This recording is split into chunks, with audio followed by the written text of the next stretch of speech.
This business is not for the weak. You're going to have a ton of people test you. You're going to have people cancel on you constantly. You're going to have agents that literally don't know how to talk to people, and you're going to get frustrated mentally, emotionally. Like, there's so many factors that are going to be thrown at you. You're going to get the agent that's, 80 years old and has been doing this for 40 years and says, I've been doing this for 40 years. Welcome to Stop Whining About Real Estate. Join us as we chat, sip, banter, and wine with the best in the biz. Grab a glass of your favorite vino, sit back, relax, and let's wine together. Buzz, buzz, buzz. Read all about it. Aaron Oaken, the amazing signature agent, is here. This is Emmanuel St. Germain, your host for Stop Whining About Real Estate. I got my cohort, my second half, whatever we want to call her, Sarah Birnbaum. Better half, we'll call it. No, better half sounds like we're married. Yeah. We're not married. So I started saying it. Husband. So I started saying, I was literally, my brain went to, that's how fast I think. Went to better half? I went to better half, and I was like, I pulled back. I was like, nope, that's going to sound really bad. Yeah. So anyway. But you forgot to introduce Aaron. But I didn't. I started off introducing. This is Aaron Oaken. He's an absolute rock star. So the one of the reasons, obviously, for me, one of the reasons I wanted to get you on here, Aaron, is the extreme amount of success you've had at a young age. Although you look like you're 55, you're much younger than that. So mean. He tells me I look 60 all the time. And he's older than both of us by a lot. So there you go. Not older than you by a lot. I'm a lot older than Aaron. But tell us a little bit, first of all, welcome to the show. Thank you. Thank you guys for having me. So tell us a little bit about how you got into real estate, and then also specifically how you got in at such a young age and how you found success at a young age. Sure. Because it's not normal. You're incredibly easy to work with, and you have a certain level of get shit done along with client focus. That's really, really, that's very appealing for people on my side of the aisle to work with. So Sure. So, thank you guys again for having me. This is, I'm a podcast virgin, so, good old, bad joke I could have entered, but yes. Yeah. So, I'm excited to be here. So really when things were, a ton of people back during the pandemic were transitioning in careers and life and this, that, and the other. I was pursuing medicine for, at that point, it was, almost 10 years, through high school, through college, through post-college. I was pursuing medicine, to be specific. And at that time, there were so many changes in that industry specifically. And I wasn't necessarily fully committed and happy in that field, per se. And there was always something that told me when my wife and I bought our house in 2018, I had such an interest and, analysis type mindset of, real estate that I was like, I just like eat, breathe, and sleep this. I only want to, study this and focus on this. And, kind of in that, time of COVID during 2020, my brain kind of was like, why don't I go after that? We didn't have kids yet. It was just the two of us. My wife was fully in support of me going after whatever I wanted to go after. And we were in a position where it was like, let's do this now if we're going to do it. Now is the time. And I went ahead. I got my license. And I just went all in, just like I do. I'm just a 110% type of person. I will succeed no matter what you put in front of me. It's just how my mindset is. I refuse to fail. And here we are, just over 4 years later, and nearing $100 million in sales, which is extremely exciting. That's amazing. Kudos, thank you guys. Brother. That's awesome. Thank you. But the biggest thing is, I mention that, but I also, so many people, they're like, oh, how much have you this, that, and the other. One of my biggest things is I sell myself. And it's so important. So many people get lost in the numbers. And I feel like so many people, for example, I know I'm going off on a tangent here, but it's just that's what this show's all about, brother. Yeah. This show's all about tangents. I just feel as though so many people lose listing opportunities. They lose business because they're so focused on ranting and raving over the numbers that they produce. And at the end of the day, people want to work with you because of you. They really want to work with you. So if you can mold a relationship with someone as I do, very genuinely. That's something that I pride myself on, is how genuine I am in my relationships. I truly believe that this is somewhere, a spot where you can be very successful in really anything you do, but specifically in real estate, it's, people are trusting in you with some of their biggest assets. And in order to do that, you really have to have that genuine and form that genuine relationship. So something that's funny that's happened today, because I didn't know about your medical history. Yeah. I didn't either. And that's not the funny part. The funny part is you are the second very bright individual. I know what you're going to say. Named Aaron. Who left the medical industry and has become successful. He went even beyond. I think he actually became a doctor. He went really. I don't know. I think. I don't misquote me. I don't think. Do you guys know each other? So I know of him because just like when, Well, you got to give him props. He's a friend of ours. Okay. So I know of him, and I feel like that's just like normal. A lot of the top producers in the industry, you kind of know of each other. Right. So I definitely know of him. I don't know him personally. Have not met him personally. You guys would get along really, really well. But yeah, that's what I hear. Dude. That's what I hear. He's very chill. Very chill. That's what I hear. Yeah. So, yeah, no, I knew exactly where you were going with that. But beyond that, so for me, the part that I like is it also explains that I feel like you know where I'm going. You're going to put yourself in the same boat as them? No. You always call yourself the surgeon. No. That's a good one, but that's not where I was going with it. No, but where I find is that I find too many people stumble into real estate. That it's like I was bartending. Like, what's the next easiest job? That's like something, and it's okay. There's nothing wrong with that. I'm so glad you're mentioning this because this is going to get it. There's something that sits on my. I get. There's nothing wrong with that. But what I like with where you went is that when you take what I want to show out of this is that you take an individual who was going to college, had a plan to go to medical school. If you went to medical school, this is someone whose thought process is different than someone who's stumbling into it. You may have stumbled into the career, but your mindset and the training that you had for those prior 10 years being so goal-oriented, so focus-oriented, it doesn't matter what the career is. If somebody had wanted to be a realtor from the time they were a freshman in high school because their parent was, and they had that same focus and drive, they would be successful as well. 100%. So all I wanted to translate out of his story was it's that same attitude. I mean, and I share it in our side of the industry, but it's like that's where success comes from.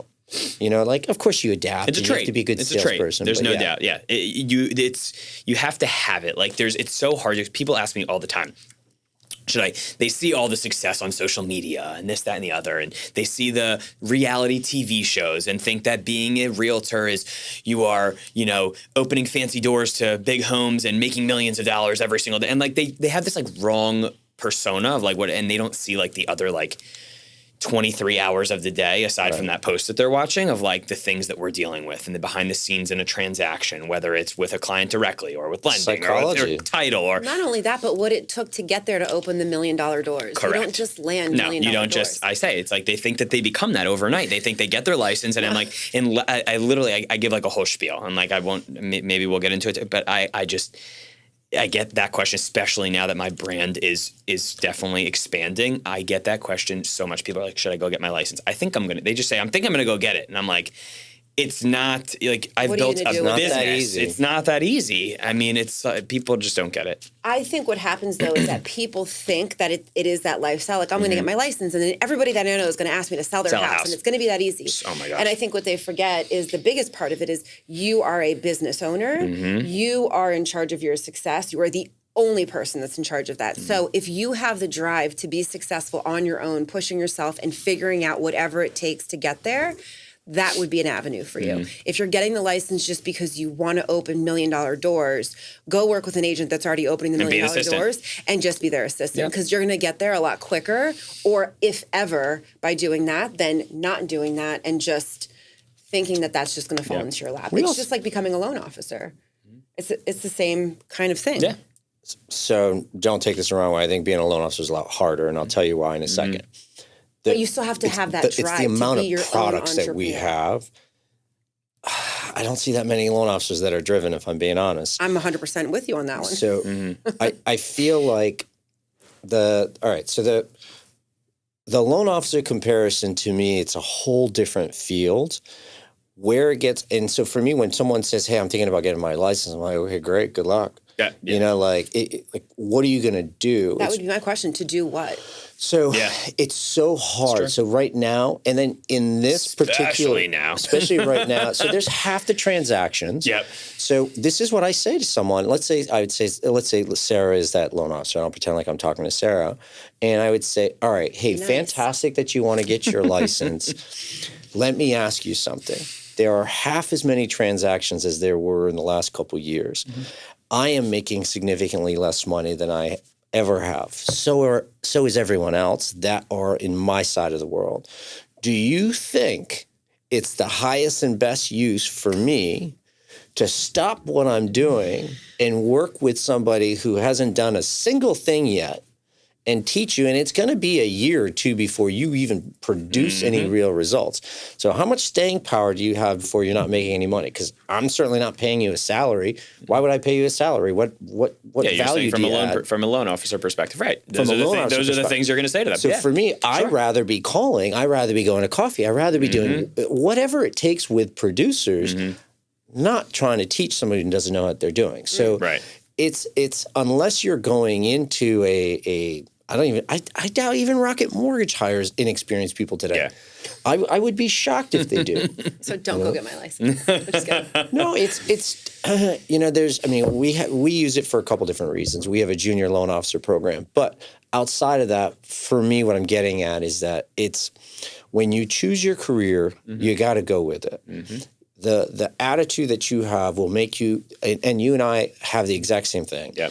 I don't care what you put in front of me. I could go be an amazing chemist tomorrow. Yeah. I haven't studied chemistry since I was a sophomore in high school.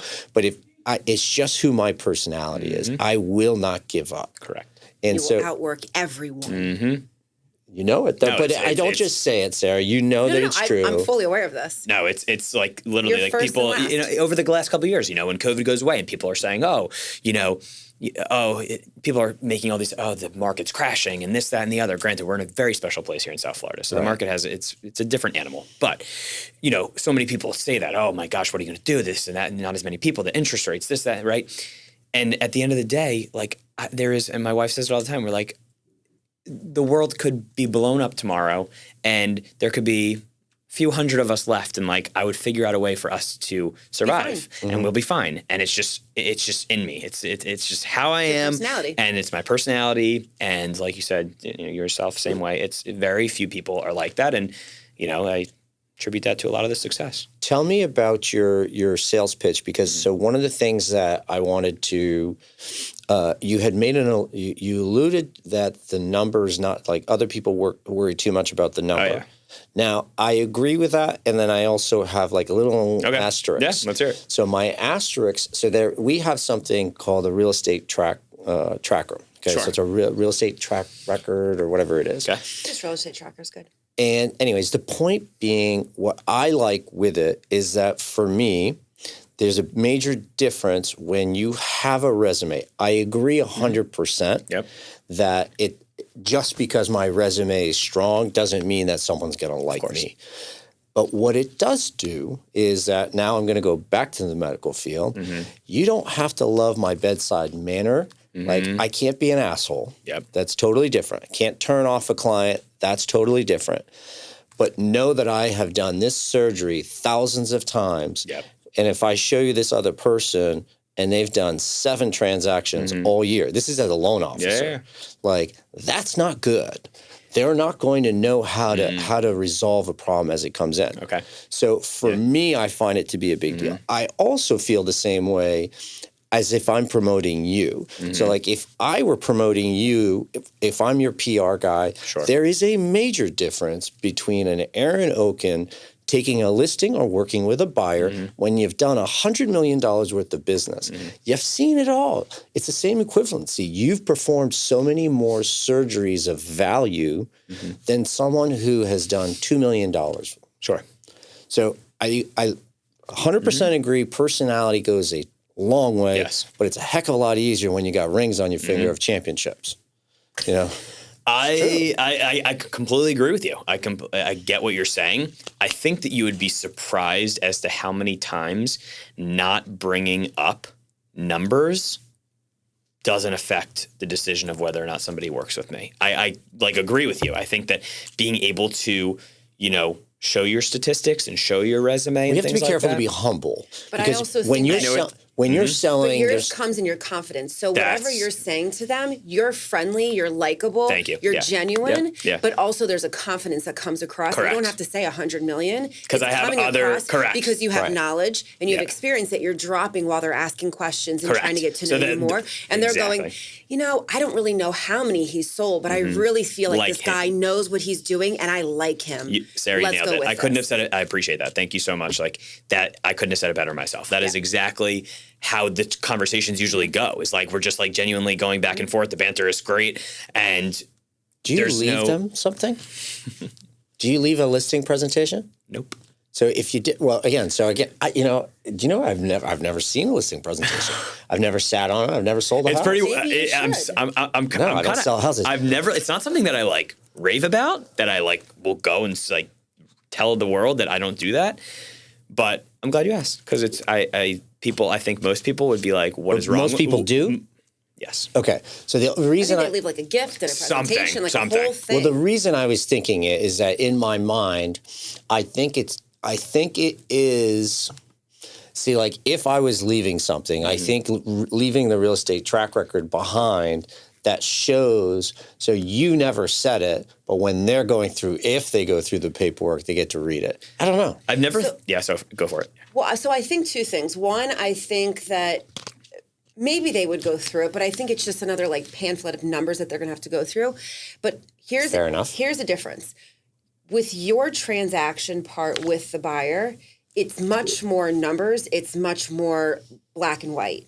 And it's much more just kind of like there's not a whole lot of gray in what you're doing with them. The emotion side is not correct because you're No getting emotion. them to the point of like contracting. I need your documents. These are the numbers. This is that stuff. They're spending time with him. If it's going to see houses or whatever, like they're spending time with him. They're telling him their likes, their dislikes. They're going through their stuff. It's days where they're having a good day, a bad day. Like there's a lot more emotion that goes The into second that. Absolutely. It is. And so they have to like him a lot You're more. a realtor and you're a psychologist. They always say that. They need to know that you're going to close. I walk into a listing appointment and I usually know within 30 seconds if I'm getting the listing or not. Really?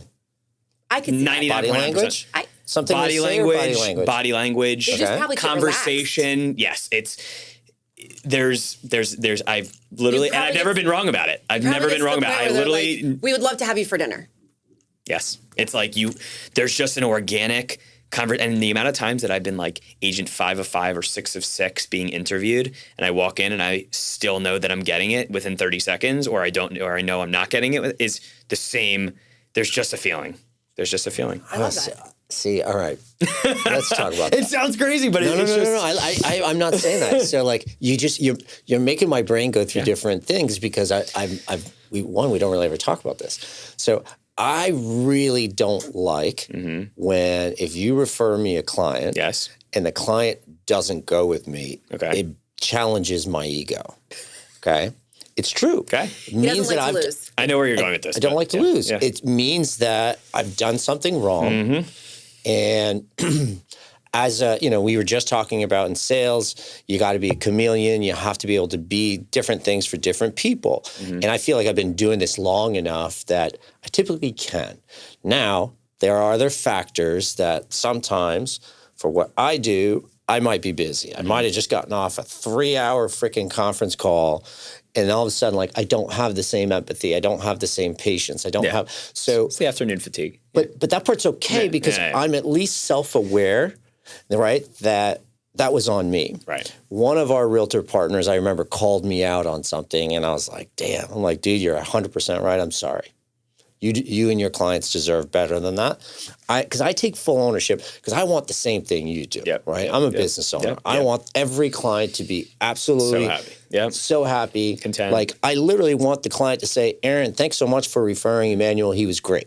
Like, if that's not the goal of what we're trying to do, I don't know what is. Yeah. Every client's the last client. Got it. Yeah. Now, that being said, my ego doesn't like to lose. And when someone goes from Like if you don't get an opportunity, you don't get an opportunity. Yeah. But when you had an opportunity, talk about being denied. Okay, so I really off the top, I'm sure there's one, maybe two, where I was denied from a referral. Very high percentage. Am I referred someone that I don't end up working with them? Gotcha. That does not. They like. So this would be like a expired listing type thing. Yes. If I close with Joe Schmo in January from Jersey, they move down here and they refer, their friend who's coming down in November. When I meet with that friend, it's a shoe-in. There's no. Which ones do you get denied though? That's what I was asking. Is it the expired listing type thing? Denied is expireds. Denied would be door knock. Gotcha. I would say those are like the two main things. Really like non-referrals, which I've built my entire business off of referrals and word of mouth. Mm-hmm. So it is, thank God that's the majority of my business. But when I have those where I actually finally get a chance to get in front of these people that I've either called from an expired or called from a cancellation or called from a door knocking and it's a no. You're like, oh, it burns. I'm like I literally brew on it for like a week and then I get over it. But I brew on it for like a week and I'm like, what did I do? Like, what did I do wrong? I get that. That like, because I know, like we talked about already. Happens to you a lot. The person, I know the personality was there. So I'm like, what did I do? Like they already spoke to somebody else, someone's offering. And like majority of the time, people would be surprised. They think it's like details like commission and things like that. Like that's not usually it's just, they were introduced to somebody before me and they were just kind of like petting me and like saying like, let me give him a chance. But that's where I was saying. Do you ever go back afterwards and ask? Is that something anyone does? From a self-improvement? No. Like, hey, no. Congratulations on, so how about this? Mm-hmm. Go back on any that you've lost. Yeah. I wanted to congratulate you on selling your home. Only after they've closed, that way you're not interfering. Like what was it? Yeah, it's like a fine line. It's a fine line. But yeah, you've closed. No, I just wanted to congratulate you, and thank you for the opportunity to have had an opportunity to present to you. Because I'm an entrepreneur who always wants to get better, can I ask why you gave it the listing to so-and-so versus me? Yeah. I don't think it's a bad idea. I haven't done it myself, at least that I can think of. Granted, like, God willing, I've had so many that it's just going back, I can't really, there's not one off the top of my head where I like called and I was like, hey, can you tell me why? I can think of one most recently that I was like pretty frustrated about because I finally got in front of them after a long time and it was a really big listing. And they were, we had like an amazing conversation and time there. There were moments where I was like, this is interesting, but I think it was just like the personality of the seller that I was like, okay, like wasn't getting like, wasn't getting like the responses I was wanting, but I was like, I think it's just his personality. And then weeks later, followed up every single week and then finally got a response and it was like, we're going in another direction. And I was like, oh. And then just a week ago, they went to market. And this was like 4 or 5 months ago that conversation happened. So they finally just went to market and it was with someone that they never, like they mentioned to me who it was between me and somebody else. So they were like very transparent. It wasn't that person. And it was not that person. So that to me, in my opinion, was a referral from a family friend or family member. That stepped in at the last minute. And they were like, you must use these people. And they said yes. Yeah. Because there's no, like, it just, that's the only thing that I could get. There's no way. That was the only thing I could guess. Talk about dress. What do you wear on a listing appointment? You need to go to a listing appointment. It's not. This is what makes me good at what I do. I analyze every little thing. What I'm in right now. Okay. I'm not a suit and tie kind of guy, Yeah, but you're showing up at my $10 million home. Okay. Yeah. I don't own a $10 million house for the record. Again, Nobody follow me home unless you're smoking hot. But going back to what you said before, like I'm selling myself and like I'm not that like, okay, I haven't been to your authenticity. I have not pitched something 50 million plus, No, hopefully, right. But like, so I can't say in that scenario the day before I might be like, I'm wearing a suit and tie with jet, right? But like, for example, when I was nominated for Real Producers a few months ago, they asked me like, not asked me, they told me, they're like, wear to your photo shoot what your brand is. And I never really thought about that. I'm like, what do you mean? Like, this is just how I dress right. So, and you'll notice in most of those photos that were in that article are very similar. Like it's short sleeve button down or a long sleeve button down with pants. Like I'm not, and like, I think it's a good look. It's like, at least I'm confident. At least I'm confident in that. I think you look handsome. You look great. Thank you. So, and some people will be like, I can't believe he goes to a listing appointment, in, not in a suit and tie or whatever. That's just not. And like, also, I just feel like sometimes it makes you like, I'm so comfortable like this. Like, I feel like if, sometimes you're a little bit uptight, if you're in a jacket and like, a little too formal and like, and most of the time too, it's hilarious is the people that you go and meet with at these big listings are like in gym clothes. Yeah. So like, and granted, like you're the one trying to get their listing, but majority of the time they're not dressing up for you. They're not like, their mindset is not expecting you in a suit and tie. If you show up in a suit and tie, it looks great. But like, they're not expecting that most of the time. Especially down here. But like, so right. I was just checking an email. Do you know my buddy Nick Malinowski? I know of Nick. Okay, so like he just sold $27 million house. It's hilarious. His just closed. One of my but he has a listing a few streets away from one of my listings right now. Buyer came and is looking at his today and making a decision. Oh, so wow. it's really fun. Yeah. Very cool. Small world. Like you've seen how Nick dresses, yes, right? Yes. Nick is very Connecticut bougie and like that's his style. And like it works for him, whatever. I do think I agree with you. I think your authenticity, and I think so. I will also say that the reason you think that way is because of intelligence. You know you can compete with anybody in any room because of your intelligence. And as soon as you open your mouth long enough to do that in your ears, you can. They're not thinking dress code. They're not thinking dress code. No. You've outsmarted. You're going to outsmart most people that you're talking to. Yeah. That's why it's a good point. The way you dress.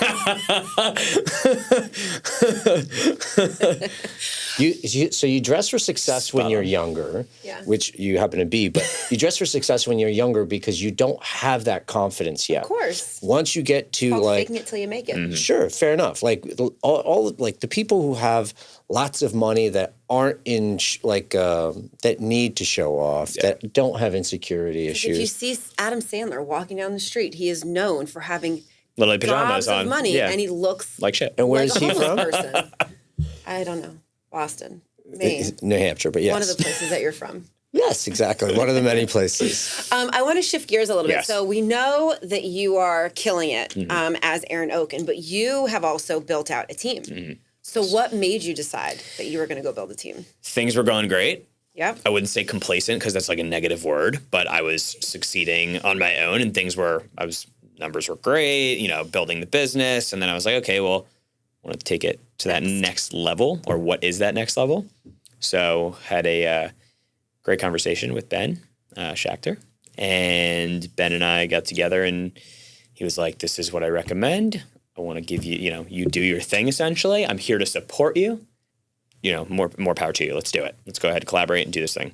So it's definitely been an adventure. I would say that overall, it's been a very smooth process. I knew what I was getting myself into in the sense, which I don't think people realize this when they start a team, and people that have teams will probably tell you this, is that it takes away time from your own business. Yeah. Highest and best use. Right? So, at the same time where I could be maybe, working on getting 3 more sellers this month, I might have taken that time and didn't realize it till after the fact that I was giving it to other people on my team. And granted, anyone you talk about this, they'll say, well, it'll pay off later on, right? When you're people and this, that, right? Which not always. It can, but in a market like we are where there's so fewer transactions, that's hard to do. Correct. You're right. And you don't know what the future is with those agents. And that's where I'm going to get into about new agents versus experienced agents and why I'm seeing now why a lot of, and love my new agents. Some of them are family, love them, right? But I see why people don't accept and hire new agents because they take a lot more time than me going out and getting Joe Schmo, who's been in the business for 5 years and is producing like an animal and can just go on. And I'm there for any support, but it's more when I, for example, I have questions for Ben, but they're I would say maybe once a month. And it's a very in-depth situation on a specific, very direct. He's like, what is going on? I tell him and he gives me an answer, right? And it's maybe once a month in the middle of a transaction where I'm like, okay, what, I just kind of need his mentorship. But when you have new agents, it's everything. So people and I knew what I signed up for, but it's also, it's a learning experience for me as well. So. I love when he goes, he being Ben. So he's like, all right, because we're on a time thing. He's like, cut out all the excuses, all the story, just go straight to tell me what it is. Tell me what ask me actually, the question. Don't tell me about your mother who lives in New Jersey, who's having an issue, but her dog is sick, and now you got this. It is. It's Get so to annoying. The question. It's awful, and you don't realize it until like he points it out. Where you're like, oh my god, this person just went on a tangent for like 10 minutes about whole story, something we do not care about. All that we checked out. We checked out. Like Everybody's I was already onto something else because I was like I couldn't even. So it's funny he does do it, but it's very intelligent of him to be like, what can I help you with? So the team. It's been an adventure, but it's growing fast. We're small but mighty, but we're growing. When did you start your team? Because if you started in real estate in 2020, it was a year and a half ago. Okay. Mm-hmm. Yeah, it was a year and a half. It was last summer. So started in real estate when in 2020? 2021. Okay. I didn't realize you've only been in it that long. Yeah, that makes it even more magical. No, I love it. I think it's literally great. a rock star. Thanks, guys. Thanks, guys. Yeah, so 2021, and then started the team a year and a half ago in 23 of the summer. So. And how many people are on the team now? We have 5. Okay. So. What number do you want to get to? I don't necessarily know what I want to get to, but I would like to, in the next calendar year, maybe take on 2. Okay. So when you do, you do like goal planning and things like that for 2025. I'm just like and I'm very, I feel like, I would say picky, but I'm gonna get pickier. Absolutely. Because I'd rather quality rather than quantity. Well, the hotter you are, that's what you get to do, right? Exactly. So like the when you get successful, like that's how it works. You get to choose who you want to work with. Yep. Listen, there is nothing greater than having enough success to be able to fire a client or an agent, right? From my perspective. Yeah. If an agent is if they're abusing my time, Sure. right? And I mean like not with. There's no real easy way to say it, but it's the same thing. If a client that's buying a $100,000 property with you is taking up 5 hours of your day every day, like it's just not worth your time. It's just not worth your time. Yeah. Like when you look at the whole picture, and obviously we're not disclosing it. I just had a listing where it literally it was my smallest listing all year, and it was the most. It was the biggest shit show. It has caused me the most issues all year. You're like, I would pay to just be done with this. And I just like, and it's tough. And I'm you probably could attest. Getting rid of business is like not in my like DNA. Like that is like, it makes me. But when I really think of like the journey that I've been on for this listing, you're going to change. Yeah. I had a conversation. I like. It's just crazy. I had a conversation today with with somebody that we're trying to recruit, and he's in a different state out west, and we're having a conversation, and he starts telling me about all these different types of products he's doing, and ITIN and commercial and VA manual, and I'm listening to all this. I'm like, dude, number one, if you know how to do all these products, like kudos to you. Yeah, you're a survivor. You know what else you are? You're a rookie. Yeah. Because only a rookie coming out of the gate would take all that business. Yeah. Because it takes 3 times the amount of effort per transaction in order to do that. Sure. And so our pitch to him was really simple. Like, it's also an ego play. I said, like when you are looking at, and he kept talking about legacy and I. And I said, number one, you're 38 years old. You don't have $10 million in your bank account. Stop talking about your legacy. You don't need to worry about a legacy. You need to put food on the table for you and your family. Keep the roof on and get food on the table. We'll talk about legacy, a little later on in life. But right now, what's most important to you? I go, do you want to inflate your ego? Because that's what you're doing. Yeah. Every time you're taking on a extremely difficult loan and you're getting it done, you're feeding your ego. And that's okay. Do you want to feed your ego? Continue doing what you want. If you want me to feed your wallet, let me show you how to make money. They're 2 different things. 2 different things. Yep. Did he sign? They're 2 different things. No, we're in the process. It's an ongoing. It's ongoing. Brewing. But the reason I tell that story is that it goes to the point that it's not about accepting everything. If you act desperate, you're going to have desperate results, right? You have to build and you have to draw out what it is that you want to work with. And as you grow, the advice I would give you is that you're going to get to a point and Nick Malinowski's not taking a $500,000 listing.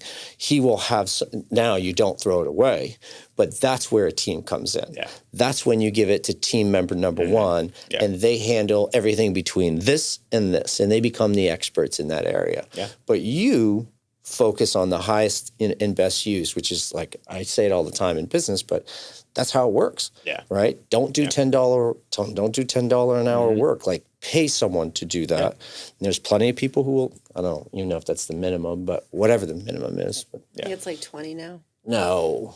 I'm just kidding. I don't know. Inflation. We gotta raise our prices. I remember getting excited about like $10 an hour back in high school. I remember getting, I think, 4 1/4. Yeah, I remember getting like so excited about that. 4 1/4 is where I started. I think 4 1/4 is where I started 7 too. for me. And it was like, and when then you I got went to like 10, it was serving like tables, groundbreaking. And it was $2.25. Oh my gosh. Well, all your probably it's tips. yeah. Yeah. Yeah. No tax well, if on you tips add up anymore? those ones you were getting, though, that does change it. All right. So you're also a new dad. Yes. How's that going? It's the best thing ever. Best thing ever. It keeps us on our toes, but he is just so freaking cute. It is. Thank He you. is cute. Thank you, guys. It's the best. I see him on social media, and I'm like, ooh, maybe I want one more. And then I'm like, no. And then you're like, no. I just want to hang out with Peter. Relax. People have done much later than me. This is true. Agreed. This is true. Yeah, but it's the best. We enjoy him very much. Cool. So what's next on the horizon for the Oken Group? What are we focusing on? What do we want to do? For just in general, or 2025? 2025. In general? Like, how do you feel about like the market, the changes, all of the stuff that happened with NARS behind us? So like everybody's in kind of practice of doing what they should be doing now. Well, first of all, hold on. Whoa. Now the stupid DOJ. Yeah, I saw that. Is like they're talking about how they're like, well, we think it might not actually improve competitiveness. And I'm like, are you kidding me? You're now going to change this all over again? I go, this is exactly why people don't like government. Correct. This is why you don't let major big things. Yeah. They have their hands in something they shouldn't have their hands in. I think you guys everyone's getting used to it by now. Like it's a breeze. All it is more attention on commissions. Like that's all it is. All it did was draw attention to them. You logged into a listing in the MLS, you saw the commission in the MLS, you knew what you were being paid out. Right. Now, you ask the question, you draw an agreement, it's a big conversation. People can be shady, people can be sketchy, people can get more, people can get less than they, really would have gotten. I mean, it was perfect example. I represented a buyer when the commission was in the MLS, it said 2.5%. Commission comes off a week later. My buyers hadn't made an offer yet. We make an offer 2 weeks later. I call. What's the commission? She says 2%. So had it have been in the MLS, so then they're like taking advantage of the situation. Like, look, I shouldn't say it's taking advantage of the situation because that's what it gives the ability for you to do, right? You can do that. You can change your mind. Right. You can, who knows? There's a lot of different reasoning. The seller might say, hey, I'll sell less, but make sure you lower my commission, right? Make sure there's so many different avenues of how it goes. But really, in my opinion, summed up, and Ben said this as well when everything was in the process of happening, it's not affecting the seasoned agents, I think is the right way, right? Because, again, reverting back to our DNA, we're going to succeed regardless. We're going to figure out a way. We have relationships with other agents in the industry. I've had agents actually, when I'm on my listing, they'll represent the buyer and they'll just submit. They won't even ask about the commission because they have that confidence where they're like, I'm going to send him the agreement. We don't have to talk about it. He'll sign. His broker will sign it. I'll sign it. Done. We're getting paid. There's not like people, and those you could tell that, and those are always the ones that have no idea what they're doing or are newer and are like, oh, what do I sign? How do I this? How do I that? Like, should I do the agreement? Should I not do the agreement? And it's a shit show. But the majority of seasoned agents, it's not affecting us at all. It really isn't. If anything, it's just it's more negotiations, which I thrive on. I love negotiating, but like that's all it does. So tell us about 20. I threw everything off. Yeah. So back to that was all me. So no worries. Back to 25. No worries. 25. I can't say that there's. I mean, we're going to obviously we've grown as a team. Mm-hmm. Okay. I am going to consistently continue to do exactly what I'm doing. Expanding, expanding the team. Like I said, I want to bring on another agent or two next year. But me personally, I'm going to continue to utilize my database, my contact management system, touch base with people. Always they call it the touches. You guys know all about touches. Mm-hmm. Touch without being obnoxious and annoying. Make sure you're getting those touches, reaching out to so now this is, I'm glad you brought this up because as we're talking, I'm thinking of things. As I don't want to give away too many secrets, but like obviously, you like guys are the same person. Here we are. I'm getting to. They say like once you get to like that 3 to 5 year mark, you're going to have a lot of buyers that become sellers, and you're going to have, and it's just like it's like a formula, right? Mm-hmm. So here we are approaching year 5. A lot of my buyers who, because of my age, were first-time home buyers between that 25 to 30 years old, are now either starting families or they got promoted to a new job or they're moving. Of money on their exactly. So because of the time that they bought, they can go ahead and have some nice equity that they can go and buy something bigger. So when you go back and you don't realize it till you go back in the database and you're like, holy shit, I sold this dude this house in 21, this one in 22, and I just saw they posted the other day that they got this promotion in this other state. You want to touch base, and it just, next thing you know, you're like, holy cow, that formula that when you first get your license, they tell you around this year of year 5, you're going to see a lot of buyers that become sellers and a lot of sellers that referred you in. How often are you touching base with your database? Once a quarter. Okay. So do you know that I would say that puts you in the 0.0? I was just going to say 1% how many of agents? loan officers and agents. Mm-hmm. First of all, I would bet you less than 1% of loan officers and agents do once a year, never mind once in a quarter. So I commend you for that. You're building a business the right way. Thank you. I was going to say, how many agents do you think remember that part of school that said the 3 to 5 year mark, reach out back out to your buyers because they're probably ready to go buy again? And I would guarantee all of them would be like. There were 5 things I was taught. I was told when I first got my license. And that was one of the things. Is that you formula. Spend so much. So I think from a loan officer standpoint, and so I'm going to defend the loan officer population. The reason we suck at that is that we never really build any kind of relationship. It's very rare. Sarah's like, that's what I do. Build a relationship. No, not with agents. I'm talking about with the client. Yeah. So to your point, you spent so much time. You know everything about the family, the kids, But you guys have the ability to because you're in the most personal part of it with them. I can understand a title agent not building. I'm not saying that we don't have the ability.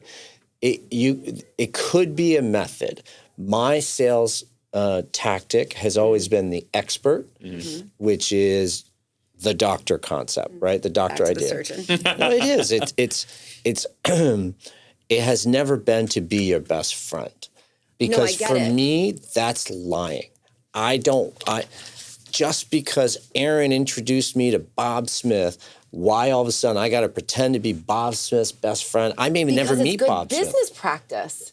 Think about it this way. That's where you are, though. See, you are willing to lie. I'm not lying. To get the business on. No, I actually, all of the agents that I work with, I stay true to myself, though. Just like he doesn't dress up to go on a presentation. I thoroughly enjoy it, but here's the thing. If you looked at it differently, if you looked at it as I am helping this person with one of the biggest purchases of their house, they are entrusting me with all of the most personal documentations, information that they have in their entire life. They wouldn't share this stuff with their own brother, but they're sharing it with me, and I am getting them to the finish line and getting them to the keys that they have been thinking about, dreaming about, and consuming their life for so long. And if you were in this journey with them, not as an agent, but as their financial stability and gatekeeper, because that's what you are. Okay, gotcha. Keep going. And then you finally got them to the keys to the closing, was able to celebrate with them. I'm not talking about throw a party, but just enough to have that kind of emotion to say, this was amazing. We've done this. Fantastic. Yeah. Amazing. First-time home buyers. I don't work with that many. I agree with everything you just said. It's still not my personality, but I agree with I agree with every emotion that you went through there for a first-time home buyer. If you've bought a home once before, it's a whole different process the second time. You're like, give me the docs, get me approved, get me to the finish line. But yes, sometimes No, but I think it's still a big deal. Remember, I'm not meeting them. Unless you are, Right. unless I you're an haven't investor. seen them. I don't even know what they look like. Unless it's like dated for you. Listen, it's like you could be shopping 2 or 3 people. Like it's not the same thing. You have them under contract. So especially now where you get them under contract, once you've sold yourself, you're done. Now you get to shop. So you sold yourself one. Here's where the sale difference is. You got to sell yourself one time, then you have a contract that forces them to do business with you. I do not. They can leave me at any point in time.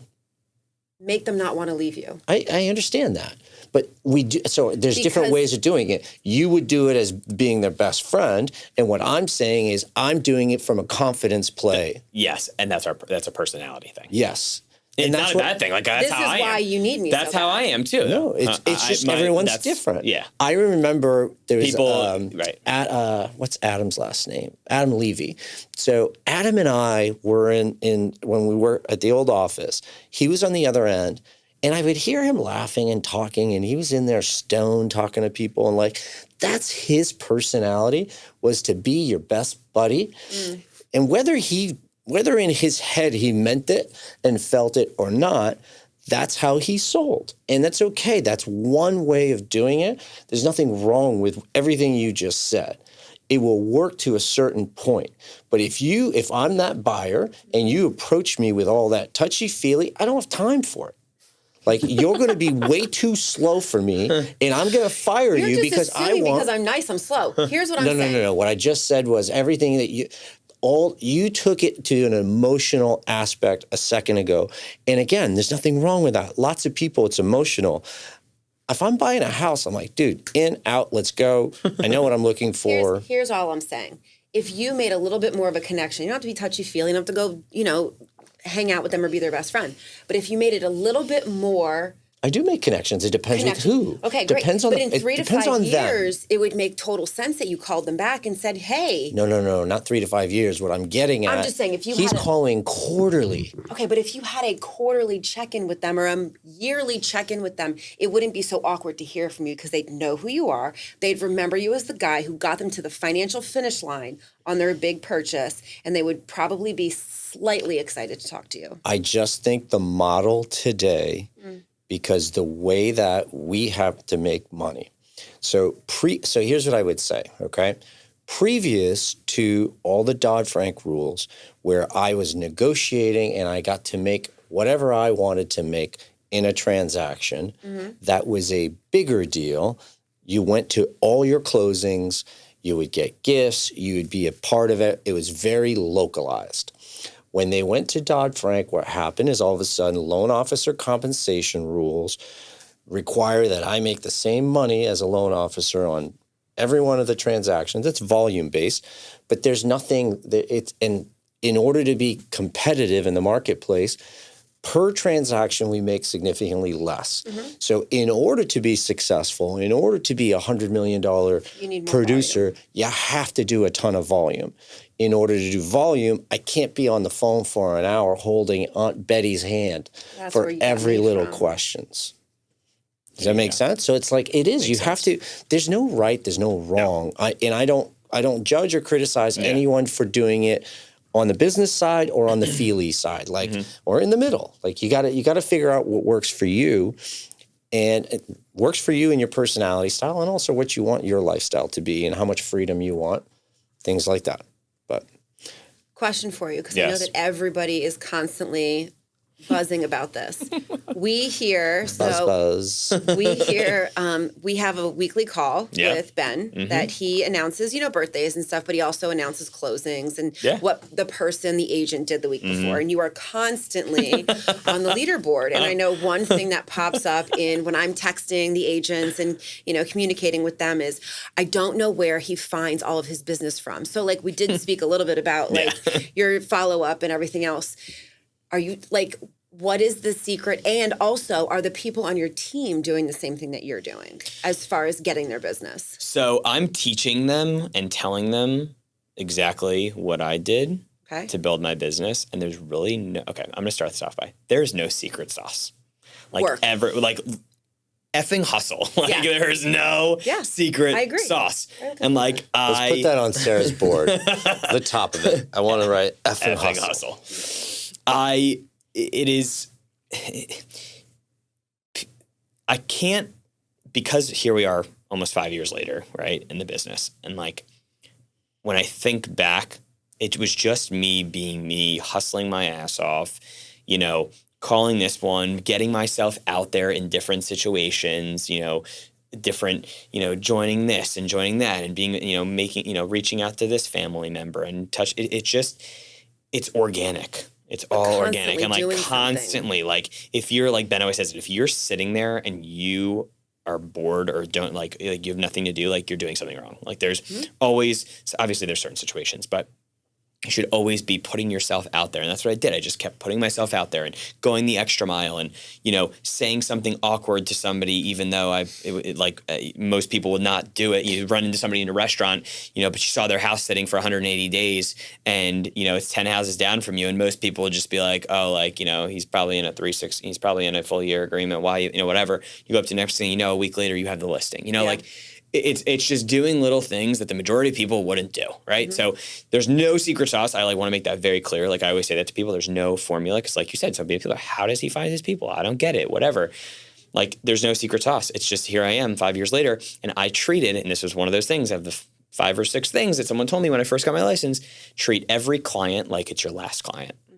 And like I didn't understand the weight that it held then, but I understand it now because your clients like feel that. They appreciate that. They're like, how does Aaron Oaken do this much this year? But he treated me, I felt like I was his only client.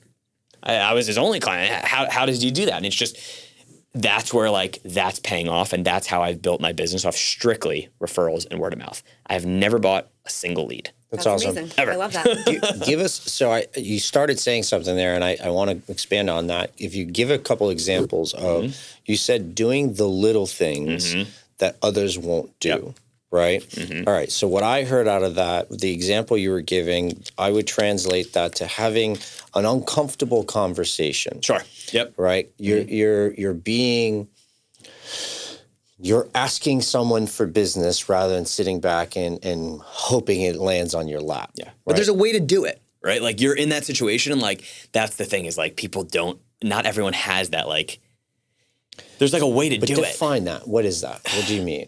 There's a way to approach people. There's a way to like speak to people. And I think it depends on the person. And it depends on the person. And that's, okay, so I tailor every situation, every client, I tailor, I might treat you and not in it. I don't mean that in like I'm like not being myself. You're a chameleon. I am going to handle you in a very different way that I would handle Sarah in a transaction because I have read from our first few meetings your personality and what your interests are and what your hobbies are. And so when you say read, you say read up here, or are you taking notes too? Mentally. Okay. Mental notes. Totally mental.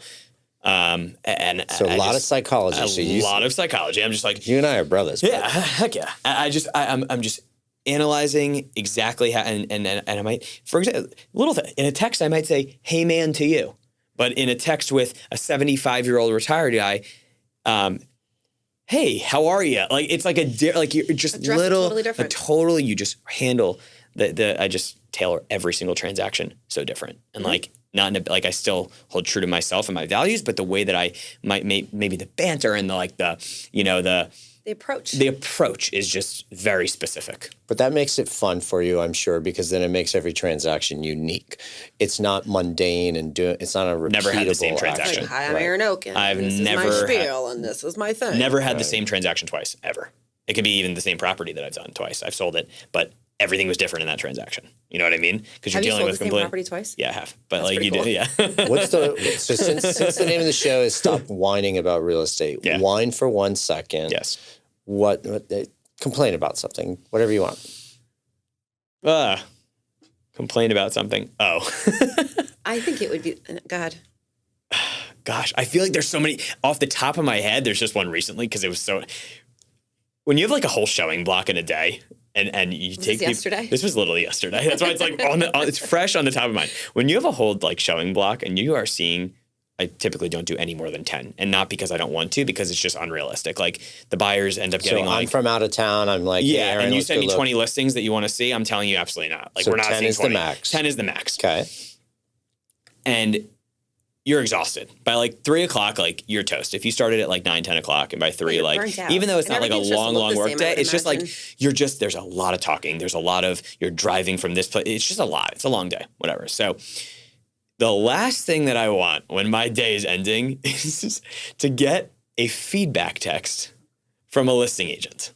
Like, people think this is crazy. And I've had several listings. The last thing I want is a text that says, hey, how was it? What'd your buyers think? Like, give me like, and it's do it tomorrow. And what's not only is it like, give me the time. It's Well, more so. so all right. So for those of us who aren't in You're that not side of familiar the with it, industry, okay. familiar, what's standard? So when about you see that a listing, process? typically when you see a listing, the listing agent will check in with the buyer agent to see how things to went. see how things went. Opinions. Hey, does it But seem what is like standard in terms of when would that follow up? No, there's not a standard. There's Gotcha. not a standard. But I think it's more so when they're like if we were going to put in an offer by that time, so say we wrapped up at 3 o'clock, I saw that house, let's call it noon with the buyers, and they're texting me at like 4 o'clock. Like, I'm going to reach back out to you and tell you that we're either submitting an offer because you're not, typically the buyers aren't staying there for like a week making a decision. Like, if they're going to proceed on the house, right? So if I haven't touched base with you by like that night, like we're probably not making an offer on your house, right? Like, it's probably not happening. And I just feel like some people are so quick to like request, like, have I done that before? Like what I'm telling you I hate? Absolutely. But it's because of how I felt. There was some type of interaction in that appointment where So yours was a feeling. might have said, feel theirs was or they even said, desperation. we're going to draw, yes. Whereas like they were like, we're going to draw something up, and I'm touching base. Well, that went great. Let me know how I can help, or if we need to have another conversation. But if like we come in and we're in and out, and like you could tell there's like not that much interest, like Let it be. dude, like relax. So we have Jared and I, my business partner. Yeah. So sometimes we'll have loan officers like he'll show me something that a loan officer kind of sent, and I'm like, dude, that's a cry for attention. Yeah. Because the person is just he's not or she's not making as much money as they want to, and it's like it's not like don't read too much into it. It's simply it's simply the person doesn't. They're venting. In that situation. Or they're just grasping to anything that they can hold on to. They're The woman- like, oh, there's a chance. But oftentimes what happens is people point finger, like in all. They're frustrated because they're not doing a lot of fingers, business. Like right. they're Right, not. so that they're, they were hoping, like, if I follow up right away, maybe they'll tell me something, Yes. and then maybe there's something that I can go to bed thinking that I'm excited about for they're tomorrow. focused on that one thing. Like the literally, only it's the one only one thing. thing. Like the woman sent me a text from one of the listings yesterday. Sent me a text and she goes, "Is everything okay?" It literally said, "Is everything okay? You all stormed out so quickly, like dramatic." And I you're was like, like, ugh. "No, we walked out like Everything normal is people. fine. Everything is fine. We had 7 more showings to get to after your were house, on a time and we were on a schedule." But like the way I was reading, I was like, The drama, people. and ugh. I'm like, I couldn't believe it. I was like, is this woman serious? I was like, so not you all, people is everything okay? As if like one of us like had a heart attack while we were there. Like, I mean, Or she was like, offended or somebody. offended some. I was Yeah. like, Do you drive in the same vehicle with them? no. Okay, so hold on. I shouldn't quickly say that. Scenario based. Got it. Okay. I would be the same way. Very scenario If based. she's hot, you go. Yes. No, just kidding. Exactly. No. But for example, give an example, 2 clients came in from Jersey about a year ago. They were highly recommended. They flew in. They had no car type situation. I spoke to them on the phone. We were jiving. Like, we were like, there was so much good. Yeah, You're we were like buddies at buds. that And I was like, I'll pick you guys up at the Marriott. No problem. But like, yesterday's situation, it was a no. It was a no. Right.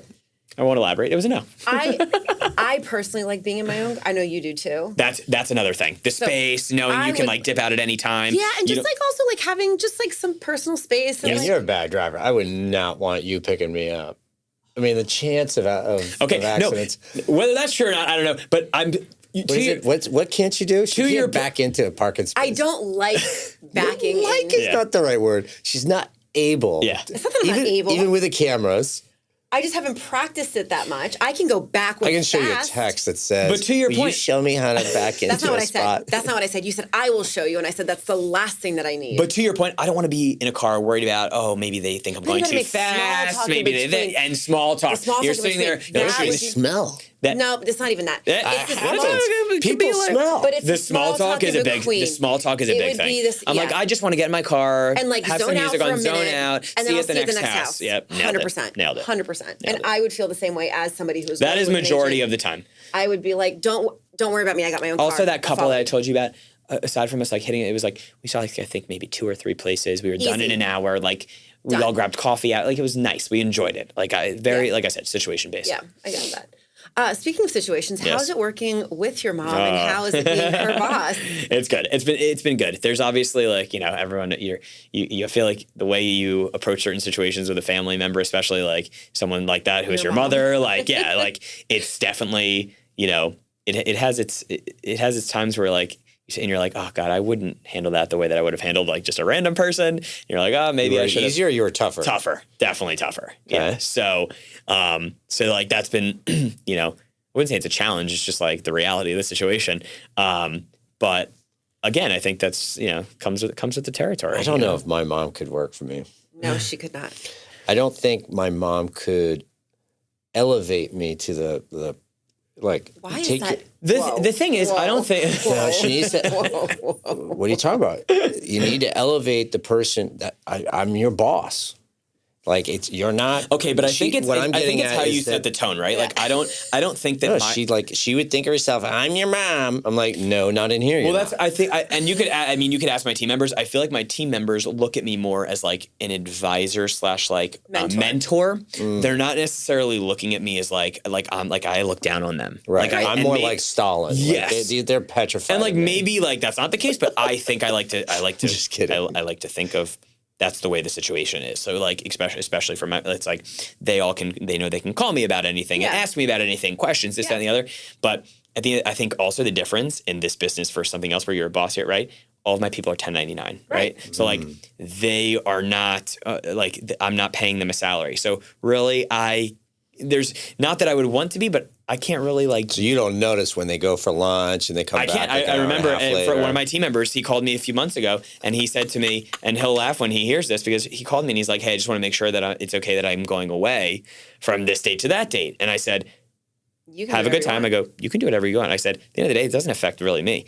I said, it's your business. I said, I'm here to obviously support you and mentor you, but to help you grow. But I said, if you want to go on 45 trips a year, go for it. Bye. But that's your business. Listen, at the end of the day, too, what people don't realize is like I make a lot more money on my own loans and you make a lot more money on your own transaction than the small override that we make on you. Correct. So like I want you to be successful, yes. Of course. But, this is your business. This is your life. You make what you want out of it. That's exactly right. So. All right, Aaron, let's wrap up. What's the one piece of advice you would give, and we're going to go on the younger side to someone who was, let's say, graduating college and was interested in pursuing a career in real estate. It's getting late. Real estate. What would be the one thing that you think they should think about or be ready to encounter? This business is not for the weak. You have to be extremely, extremely confident. So hit the gym. And hit it. So we're not talking about muscles, but... my bad. No, you're good. But thanks for clarifying. It's good. Some people might be confused. Yeah. So you cannot be meek. You cannot be weak. You're going to deal with so many people in this business, and this is what we always make the joke, like they need to make the real estate exam harder. Right, Sarah? We were just talking about this. Yes, okay. And it's because there's just too many people that think, like we talked about in the beginning of the podcast, that they jump into this business and it's just going to happen for them. It's just going to happen. And I think that whoever wants to do that, whoever wants to get into this business, like you said, scenario-based, like they're finishing up college, they want to get their license. If you are ready to literally ditch everything else that you were pursuing, everything else that you even thought about, sacrificing your time, sacrificing going to things like, and it's like anything in this world. If you want to be successful in something, like you're going to have to make sacrifices. You're going to have to literally put 110% into something to get the type of output that like people like myself are getting at this point. So if they're going to want to do it, prepare for 110%. This business is not for the weak. You're going to have a ton of people test you. You're going to have people cancel on you constantly. You're going to have agents that literally don't know how to talk to people, and you're going to get frustrated mentally, emotionally. Like there's so many factors that are going to be thrown at you.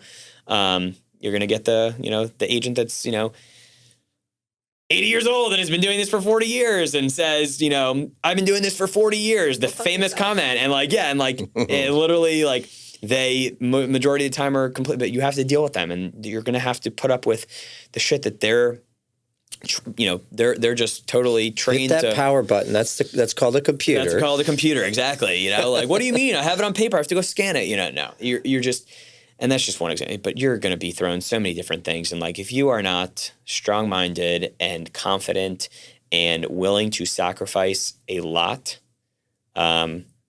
don't do it. But I highly recommend. Well, it's funny because I remember I called someone when I first got my license, and he said to me, I said I wanted to reach out to you, and it was right before I did. I said, thinking about getting my license. Do you recommend anything? And the guy, literally the words he didn't say. He goes, don't. And I was like, at that time, and it's so funny because most people would be totally knocked down from that, be depressed and upset, oh my God, their mind is shattered. I heard that and I was like, oh my God, I want to do it more. I got to do it more. I want this even more. So I think back to that. So I don't want to say that, but it's not just I'm thinking about getting my license. Let me get it. It's for what? What is your purpose here? Yeah. What do you want to do with that license? So. Yeah. Awesome. Yes. Thank you so much for coming and popping your cherry with us. Thanks, guys. We're very excited. Thanks for having me. Yes. Honored. Seriously, guys. Thank you so much. We're going to put all your contact information in the show notes. So if any home buyers or home sellers want to get a hold of Aaron Oaken. Or a really great agent that wants to join an amazing team. Yes, especially someone who has no experience whatsoever. My perfect candidate. And thank you guys for, you guys have been on a ton of my transactions, from a financing perspective, and it's always a success. So I love working with you. We like it. So anybody looking for a mortgage, Thanks, Aaron. Of course, guys. Thank you. Thank you. Okay, that's enough whining for one day. We are so happy that you could join us today on Stop Whining About Real Estate. So please, not only listen, but subscribe, follow us, download, share, and if you're feeling it, give us a 5-star review. Hey, and if you'd like to be a guest on the show, please email stopwhining@choicemortgage.com. Thanks so much.